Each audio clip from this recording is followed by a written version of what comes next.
علماء فرماتے ہیں سارے کلاموں کا سردار ہے قرآن، اور سارے قرآن کی سردار ہے سورہ بقرہ، اور سورہ بقرہ کی سردار ہے آیت الکرسی۔ تو آیت الکرسی سارے کائنات کے کلاموں کی سردار ہے کہ اس میں صرف اللہ ہی بول رہا ہے، اور اللہ اپنا ہی تعارف کرا رہا ہے، اور کسی چیز کا تعارف نہیں کرا رہا۔ اللہ اللہ، ایک بات کہوں، خدا نہ کہا کرو، اللہ کہا کرو۔ اللہ کہو، اللہ۔ اب کہو خدا، کتنا پھیکا سا لفظ ہے خدا، اور کتنا بھرپور لفظ ہے اللہ۔ خدا فارسی کا لفظ ہے، اللہ کا ترجمہ نہیں۔ میں یہ نہیں کہتا ہوں کہ غلط ہے، غلط ہے، وہ نہیں کہتا ہوں، ورنہ کتنے فتوے لگ جائیں گے میرے اوپر۔ صحیح ہے، ٹھیک ہے، ٹھیک ہے، ٹھیک ہے، ٹھیک ہو، جاگ کے سننا، کسی جاگ کے سننا، کوئی عالم بیٹھا ہو تو جاگ کے سنیں۔ ٹھیک ہے کہنا، ٹھیک ہے۔ ایک اور کہہ رہا ہوں، اللہ کا پورا ترجمہ نہیں ہے۔ مجھے علم تو آتا نہیں، عربی سے عشق کیا میں نے، اور عربی سے میں نے دل لگایا، تو میں اللہ کے فضل سے پوری بصیرت سے کہہ رہا ہوں، خدا اللہ کا ترجمہ نہیں ہے، گاڈ اللہ کا ترجمہ نہیں ہے، بھگوان اللہ کا ترجمہ نہیں ہے، ایشور اللہ کا ترجمہ نہیں ہے، اور دیوتا اللہ کا ترجمہ نہیں ہے، یزداں اللہ کا ترجمہ نہیں ہے۔ اللہ صرف اللہ ہی سے ادا ہوتا ہے، اللہ صرف اللہ ہی سے ادا ہوتا ہے۔ اللہ کہا کرو، خدا نہ کہا کرو۔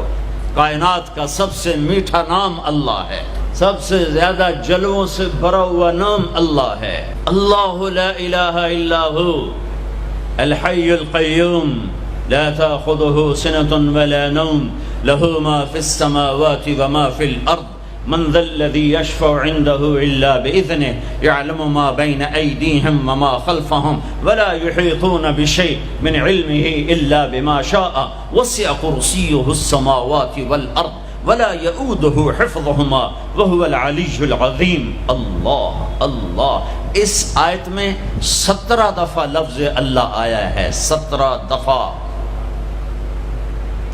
یعنی ظاہر اور چھپا ہوا، اس لیے 17 کہہ رہا ہوں، ظاہر اور چھپا ہوا۔ لفظ اللہ کی خصوصیت ہے، اس میں سے کوئی حرف نکالو مطلب نہیں بدلتا، باقی الفاظ میں سے حرف نکالو مطلب بدل جائے گا۔ میں اپنے نام سے شروع کروں، طارق،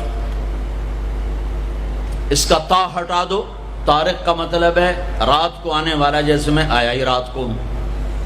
اس کا تا ہٹا دو تو بن جاتا ہے ارق، ارق کا مطلب ہے بے قرار ہونے والا، اور تا کا الف ہٹا دو تو بن جاتا ہے طرق، طرق کا مطلب ہے کھٹکھٹانے والا۔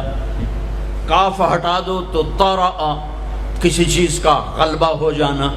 اور جمیل، جمیل جمیل اردو میں بھی جمیل ہے، جیم ہٹا دو تو یا میل بن گیا یا میل بن گیا، یا ہٹا دو تو جمل بن گیا، اونٹ بن گیا۔ یہ آپ کو میں نے مثال دی ہے۔ اب میں اللہ کے لفظ کے ساتھ، یہ اللہ ہے، الف لام لام اور ہا، یہ میں نے الف ہٹا دیا تو لفظ ڈولنا چاہیے، لفظ کے ڈولنے کے ساتھ مطلب ڈولنا چاہیے۔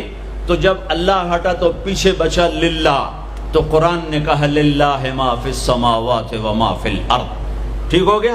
اب میں نے یہ لام ہٹا دیا، پیچھے بچ گیا لہو، اب اور ڈولنا چاہیے، تو قرآن نے کہا لہو ما فی السماوات و ما فی الارض۔ اب پہلا الف لام باقی رکھ کے آخری لام کو ہٹا دیا تو بن گیا الہ، تو قرآن نے کہا وَهُوَ الَّذِي فِي السَّمَاءِ إِلَٰهٌ وَفِي الْأَرْضِ إِلَٰهٌ۔ اور اب سب سے عجب بات، الف ہٹایا، لام ہٹایا، دوسرا لام ہٹایا، ہا کی پیش کی آواز باقی رکھی، ہو، تو قرآن نے کہا اللہ لا الہ الا ہو، اور قرآن نے کہا هو اللہ الذی لا الہ الا ہو۔